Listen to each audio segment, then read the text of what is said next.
এ পাড়ার একজন অতি বৃদ্ধ ভিক্ষুক মাঝে মাঝে ভিক্ষা করিতে আসিত। তাহার উপর ললিতার বড় দয়া ছিল। আসলেই তাহাকে একটি করিয়া টাকা দিত। টাকাটি হাতে পাইয়া সে যে সমস্ত অপূর্ব এবং অসম্ভব আশীর্বাদ উচ্চারণ করিতে থাকিত, সেইগুলি শুনিতে সে অতিশয় ভালোবাসিত। সে বলিত, ললিতা পূর্বজন্মে তাহার আপনার মা ছিল, এবং ইহা সে ললিতাকে দেখিবা মাত্রই কেমন করিয়া চিনিতে পারিয়াছিল। সেই বুড়া ছেলেটি তাহার আজ সকালেই দ্বারে আসিয়া উচ্চকণ্ঠে ডাক দিল, আমার মা জননী কোথায় গো? সন্তানের আহ্বানে আজ ললিতা কিছু বিব্রত হইয়া পড়িল। এখন শেখর ঘরে আছে, সে টাকা আনিতে যায় কি রূপে? এদিক সেদিক চাহিয়া মামির কাছে গেল। মামি এইমাত্র ঝির সহিত বকাবকি করিয়া বিরক্ত মুখে রাঁধিতে বসিয়াছিলেন। তাহাকে কিছু না বলিতে পারিয়া সে ফিরিয়া আসিয়া মুখ বাড়াইয়া দেখিল ভিক্ষুক দোরগোড়ায় লাঠিটি ঠেস দিয়া রাখিয়া বেশ চাপিয়া বসিয়াছে। ইতিপূর্বে ললিতা কখনো তাহাকে নিরাশ করে নাই। আজ শুধু হাতে ফিরাইয়া দিতে তাহার মন সরিল না। ভিক্ষুক আবার ডাক দিল। আন্নাকালী ছুটিয়া আসিয়া সংবাদ দিল, শেষদি তোমার সেই ছেলেটি এসেছে। ললিতা বলিল, কালী, একটা কাজ কর না ভাই, আমার হাত জোড়া, তুই একটিবার ছুটে গিয়ে শেখরদার কাছ থেকে একটি টাকা নিয়ে আয়। কালী ছুটিয়া চলিয়া গেল। খানিক পরে তেমনি ছুটিয়া আসিয়া ললিতার হাতে একটা টাকা দিয়া বলিল, এই নাও। ললিতা জিজ্ঞাসা করিল, শেখরদা কি বললে রে? কিচ্ছু না, আমাকে বললে চাপকানের পকেট থেকে টাকা নিতে, আর নিয়ে এলাম। আর কিছু বললে না? না, আর কিচ্ছু না বলিয়া আন্নাকালী ঘাড় নাড়িয়া খেলা করিতে চলিয়া গেল। ললিতা ভিক্ষুক বিদায় করিল, কিন্তু অন্য দিনের মতো দাঁড়াইয়া থাকিয়া তাহার বাক্য ছটা শুনিতে পারিল না। ভালোই লাগিল না। এ কয়দিন তাহাদের আড্ডা পূর্ণ তেজে চলিতেছিল। আজ দুপুরবেলা ললিতা গেল না, মাথা ধরিয়াছে বলিয়া শুইয়া রহিল। আজ সত্যি সত্যি তাহার ভারী মন খারাপ হইয়া গিয়াছিল। বিকালবেলা কালীকে কাছে ডাকিয়া বলিল, কালী, তুই পড়া বলে নিতে শেখরদার ঘরে আজ যাস নে? কালী মাথা নাড়িয়া বলিল, হ্যাঁ, যাই তো। আমার কথা শেখরদা জিজ্ঞেস করে না? না। ও হ্যাঁ হ্যাঁ, পরশু করেছিল। তুমি দুপুরবেলা তাস খেলো কিনা? ললিতা উদ্বিগ্ন হইয়া প্রশ্ন করিল, তুই তুই কি বললি? কালী বলিল, তুমি দুপুরবেলা চারু দিদিদের বাড়ি তাস খেলতে যাও, তাই বললুম। শেখরদা বললে, কে কে খেলে? আমি বললাম, তুমি আর সই না, চারু দিদি আর তার মামা। আচ্ছা, তুমি ভালো খেলো না চারু দিদির মামা ভালো খেলে? শেষ দিন সইমা বলে, তুমি ভালো খেলো না। ললিতা সে কথা জবাব না দিয়া হঠাৎ অত্যন্ত বিরক্ত হইয়া বলিল, তুই অত কথা বলতে গেলি কেন? সব কথা তোর কথা কওয়া চাই, আর কোনোদিন তোকে আমি কিচ্ছু দেব না। এই বলিয়া রাগ করিয়া চলিয়া গেল। কালী অবাক হইয়া গেল। তাহার এই আকস্মিক ভাব পরিবর্তনের হেতু সে কিছুই বুঝিল না। মনোরমার তাস খেলা দুদিন বন্ধ হইয়াছে, ললিতা আসে না। তাহাকে দেখিয়া অবধি গিরীন্দ্র যে আকৃষ্ট হইয়াছিল, তাহা প্রথম হইতেই মনোরমা সন্দেহ করিয়াছিলেন। তাহার সেই সন্দেহ আজ সুদৃঢ় হইল। এই 2 দিন গিরীন কিরকম উৎসুক ও অন্যমনস্ক হইয়াছিল। অপরাহ্নে বেড়াইতে যাইত না, যখন তখন বাড়ির ভিতরে আসিয়া এ ঘর ও ঘর করিত। আজ দুপুরবেলা আসিয়া বলিল, দেবে, আজও খেলা হবে না? মনোরমা বলিলেন, কি করে হবে গিরীন, লোক কই? না হয় আয়, আমরা 3 জনেই খেলি। গিরীন নিরুৎসাহ ভাবে বলিল, 3 জনে কি খেলা হয় দিদি? ও বাড়ি ললিতাকে একবার ডাকতে পাঠাও না। সে আসবে না। গিরীন বিমর্ষ হইয়া জিজ্ঞাসা করিল, কেন আসবে না? ওদের বাড়িতে মানা করে দিয়েছে বোধহয়, না? মনোরমা ঘাড় নাড়িয়া বলিলেন, না, ওর মামা মামি সেরকম মানুষ নয়, সে নিজেই আসে না। গিরিন হঠাৎ খুশি হইয়া বলিল, তাহলে তাহলে তুমি নিজে আজ একবার গেলেই আসবেন। কথাটা বলিয়া ফেলিয়া সে নিজের মনেই ভারী অপ্রতিভ হইয়া গেল। মনোরমা হাসিয়া ফেলিলেন, আচ্ছা তাই যাই বলিয়া চলিয়া গেলেন এবং খানিক পরে ললিতাকে ধরিয়া আনিয়া তাস পাড়িয়া বসিলেন। দুদিন খেলা হয় নাই, আজ অল্প সময়ের মধ্যেই বেশ জমিয়া গেল। ললিতারা জিতিতে ছিল।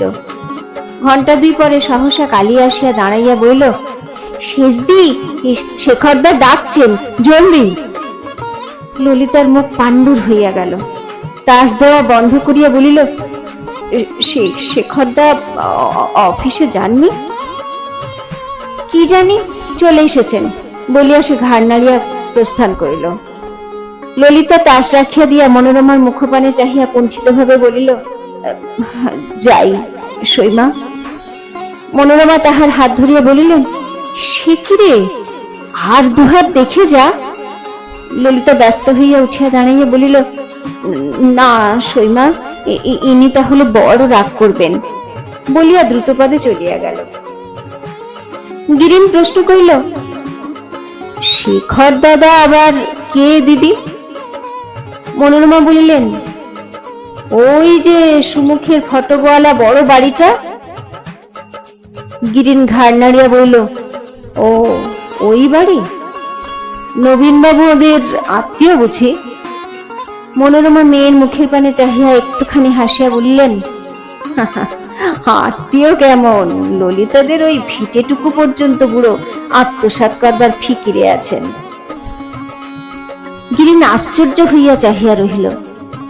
মনোরমা তখন গল্প করিতে লাগিলেন, কেমন করিয়া গত বৎসর টাকার অভাবে গুরুচরণ বাবুর মেজ মেয়ের বিবাহ হইতেছিল না, পরে অসম্ভব সুদে নবীন রায় টাকা ধার দিয়া বাড়িখানি বাঁধা রাখিয়াছেন। এ টাকা কোনো দিন শোধ হইবে না এবং অবশেষে বাড়িটা নবীন রায়ই গ্রহণ করিবেন। মনোরমা সমস্ত কথা বলিয়া পরিশেষে মন্তব্য প্রকাশ করিলেন, বুড়ার আন্তরিক ইচ্ছা গুরুচরণ বাবুর ভাঙা বাড়িটি ভাঙিয়া ফেলিয়া ওইখানে ছোট ছেলে শেখরের জন্য একটি বড় রকমের বাড়ি তৈরি করেন। দুই ছেলের দুই আলাদা বাড়ি, মতলব মন্দ নয়। ইতিহাস শুনিয়া গিরিনের ক্লেশ বোধ হইতেছিল। জিজ্ঞাসা করিল, আচ্ছা দিদি, গুরুচরণ বাবুর আরো তো মেয়ে আছে, তাদেরই বা বিয়ে কি করে দেবেন? মনোরমা বলিলেন, নিজের তো আছেই, তাছাড়া ললিতা, ওর বাপ মা নেই, সমস্ত ভার ওই গরিবের ওপর। বড় হয়ে উঠেছে, এই বছরের মধ্যে বিয়ে না দিলেই নয়। ওদের সমাজে সাহায্য করতে কেউ নেই, জাত নিতে সবাই আছে। আমরা বেশ আছি গিরিন। গিরিন চুপ করিয়া রহিল। তিনি বলিতে লাগিলেন, সেদিন ললিতার কথা নিয়েই ওর মামি আমার কাছে কেঁদে ফেললে। কি করে যে কি হবে তার কিছুই স্থির নেই। ওর ভাবনা ভেবেই গুরুচরণ বাবুর পেটে অন্ন জল যায় না।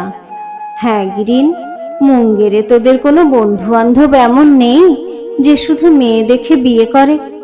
অমন মেয়ে কিন্তু পাওয়া শক্ত। গিরিন বিষণ্ণ মুখে মৃদু হাসিয়া বলিল, বন্ধু বান্ধব আর পাবো কোথায় দিদি, তবে টাকা দিয়ে আমি সাহায্য করতে পারি। গিরিনের পিতা ডাক্তারি করিয়া অনেক টাকা এবং বিষয় সম্পত্তি রাখিয়া গিয়াছেন, এ সমস্তরই এখন সে মালিক। মনোরমা বলিলেন, টাকা তুই ধার দিবি? ধার আর কি দেব দিদি, ইচ্ছে হয় উনি শোধ দেবেন, না হয় নাই দেবেন। মনোরমা বিস্মিত হইলেন, বলিলেন, তোর টাকা দিয়ে লাভ?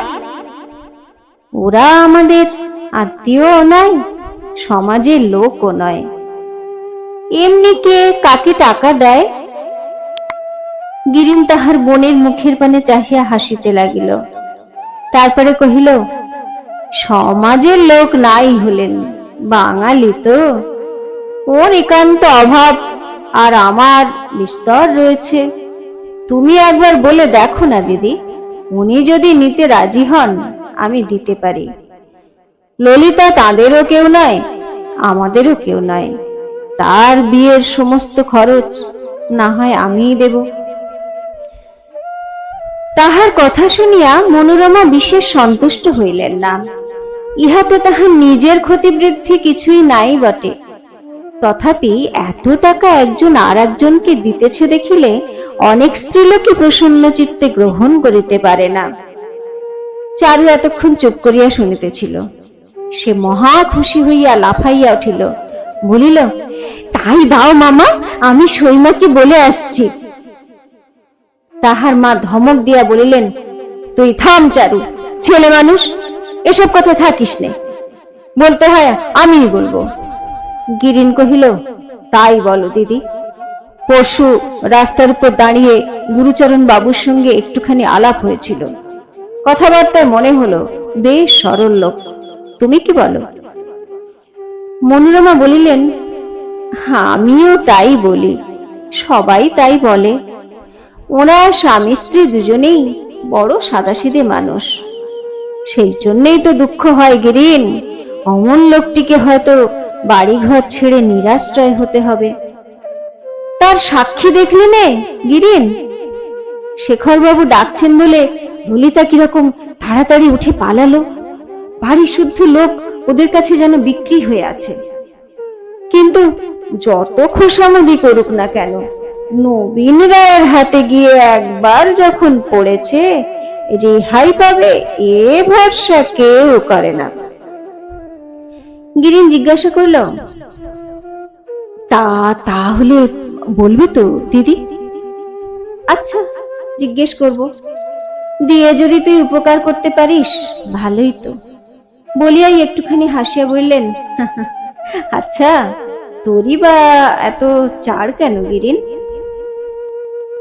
চাড় আর কি দিদি, দুঃখ কষ্টে পরস্পরের সাহায্য করতেই হয়, বলিয়া সে ঈষৎ সলজ্জ মুখে প্রস্থান করিল। দ্বারের বাহিরে গিয়াই আবার ফিরিয়া আসিয়া বসিল। তাহার দিদি বলিলেন, আবার বসলি যে? গিরিন হাসি মুখে বলিল, হত যে কাঁদুনি গাইলে দিদি, হয়তো সব সত্যি নয়। মনোরমা বিস্মিত হইয়া বলিলেন, কেন? গিরিন বলিতে লাগিল, ওদের ললিতা যেরকম টাকা খরচ করে সে তো দুঃখীর মতো মোটেই নয় দিদি। সেদিন আমরা থিয়েটার দেখতে গেলুম, ও নিজে গেল না, তবু 10 টাকা ওর বোনকে দিয়ে পাঠিয়ে দিলে। চারুকে জিজ্ঞেস করো না কিরকম খরচ করে, মাসে 20-25 টাকার কম ওর নিজের খরচই চলে না যে। মনোরমা বিশ্বাস করিলেন না। চারু বলিল, সত্যি মা, ওসব শেখর বাবুর টাকা, শুধু এখন নয়, ছেলেবেলা থেকে ওই শেখরদার আলমারি খুলে টাকা নিয়ে আসে, কেউ কিচ্ছু বলে না। মনোরমা মেয়ের দিকে চাহিয়া সন্দিগ্ধ ভাবে জিজ্ঞাসা করলেন, টাকা আনে শেখর বাবু জানেন? চারু মাথা নাড়িয়া বলল, জানেন, সুমুখেই চাবি খুলে নিয়ে আসে। গেল মাসে আন্নাকালীর পুতুলের বিয়েতে অত টাকা কে দিলে? সবই তো সই দিলে।